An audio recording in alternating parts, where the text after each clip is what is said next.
In today's Whiteboard Leadership Moment, we're talking about the four cornerstones of culture. And today we're talking about modeling.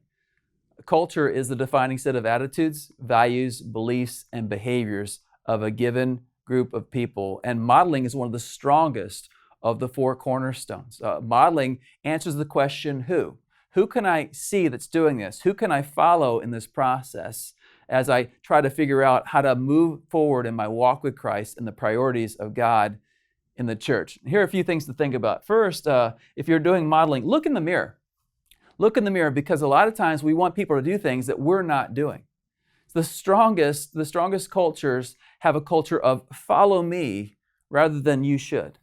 It's all about leadership leading the way and saying, listen, I don't have it all figured out. I don't have it all together, but I am on the journey. Will you join me? Will you join me is always better than you should do this as you think about your culture. Second, define its place, whatever it is, whether it's evangelism or generosity or prayerfulness or worship. Define its place in spiritual maturity. People want to mature in their faith. They want to grow in their walk with Christ. And if you can show how this particular issue or opportunity fits into the growth we have in Christ, the spiritual maturity we have, people are much more likely to get on the journey.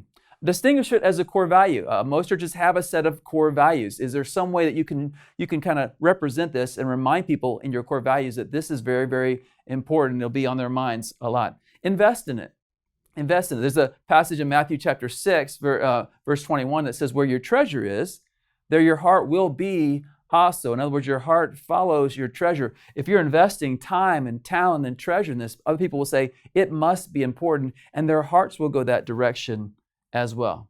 Next, incorporate it into your discipleship process. Where does it fit? I mentioned the spiritual maturity, but where does it fit in the actual process? Where does it fit in the come, grow, serve, go? Where does it fit in the discipleship or evangelism or ministry involvement? Where does it fit in leadership development? Figure out in your discipleship process where this goes in. And then finally, develop a team of champions.